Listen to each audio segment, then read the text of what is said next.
Hey guys, so I figured I would share a little bit about what's happening in my world. I know a lot of you know that there's been some medical stuff happening, and so I just wanted to give you a little tidbit, or maybe a long tidbit, of kind of what's been going on with me and just let you in a little bit. So I think I'll start sharing videos or writing sometimes just to kind of let you in a little bit and include you in my journey if you want to be part. If not, that's totally great too. But I know a lot of people have questions, so I figured maybe this would be a good and easy way to keep people involved. Also, maybe to shed some light on some things that don't get talked about very much. So here goes. So May is Lyme Awareness Month, and fitting because I have Lyme disease. And I know a lot of you who are friends know that about me. And you also know my personality is like go nonstop every day, all day. And that makes it very hard for me, especially now. So starting in February of this year, things rapidly deteriorated for me. And it was super strange. I went from like full force, go all the time, and do all the things every day, to do nothing and sit on the couch. And that is the weirdest thing ever. So it got to the point where like walking from the bedroom to the kitchen was difficult, or walking through a grocery store, I felt like I was gonna pass out every day, all day.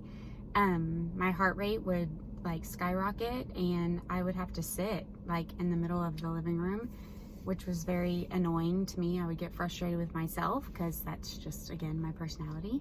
And it just every day seemed to get worse and worse.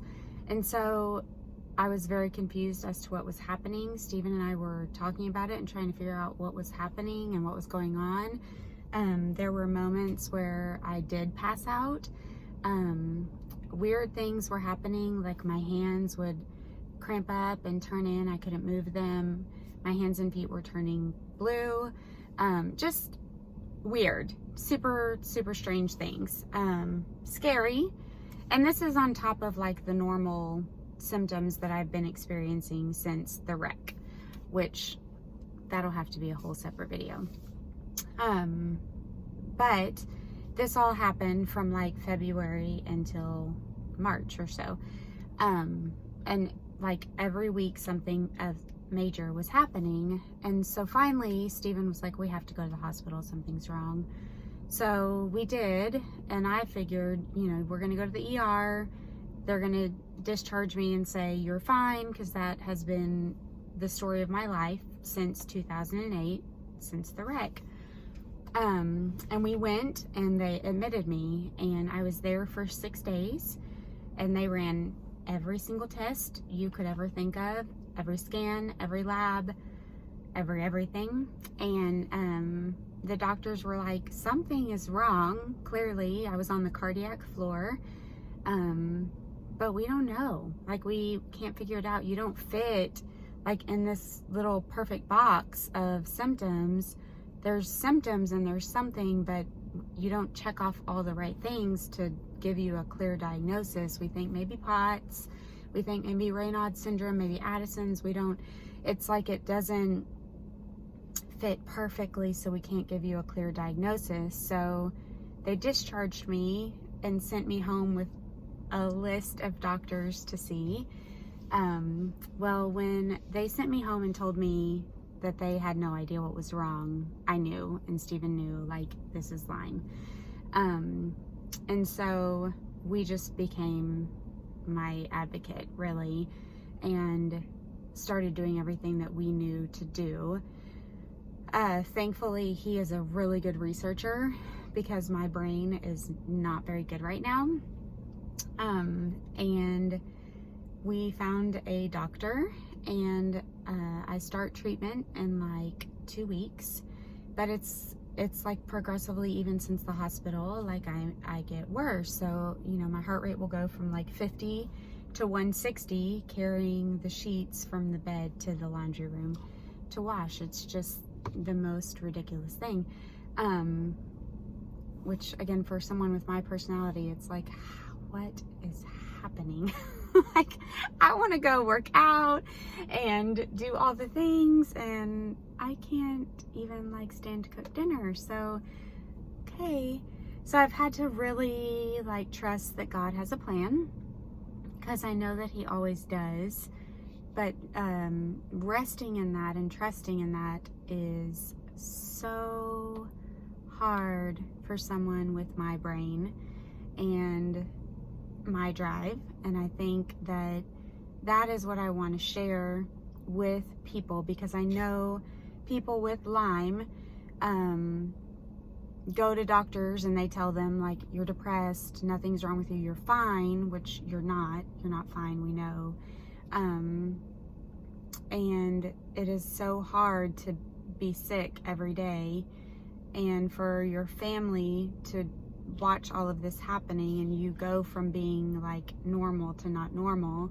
And it's also hard to not mentally like get down and discouraged and like go into this place where like, God, do you still have me? Like, do you still know what you're doing? Clearly He does.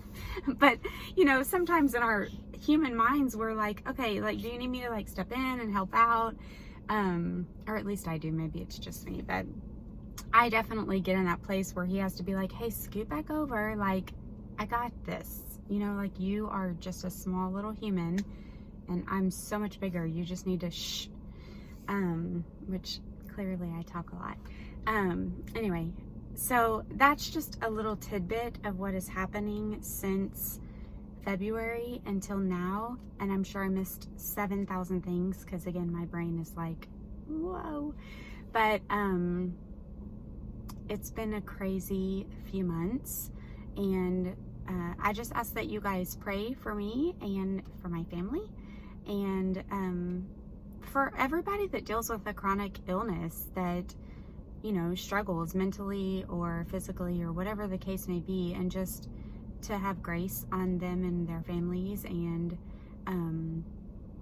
I'll just try to share tidbits of my journey. I laugh a lot and cry a lot, and one funny thing is I had to order these compression socks that go to my knees, because when I stand up, I feel like I'm gonna pass out. So they want me to wear compression socks all the time. I call them my grandma socks. So, and they want me to wear them out, but I'm like,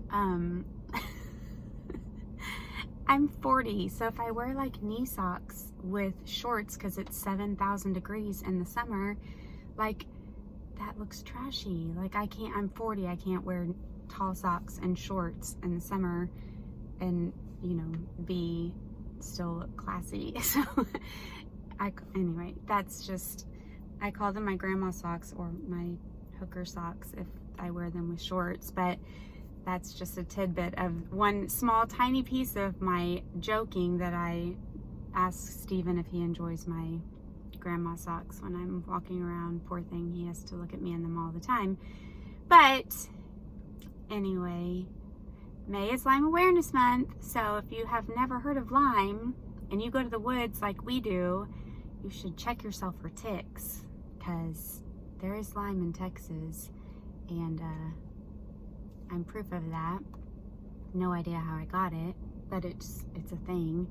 And we live in the woods, especially from October to January or whatever, and I'm married to and raising 2 hunters. So, and that's not going to change, and I don't want it to, but I do think it's important for people to be aware. And anyway, I'll see you next time.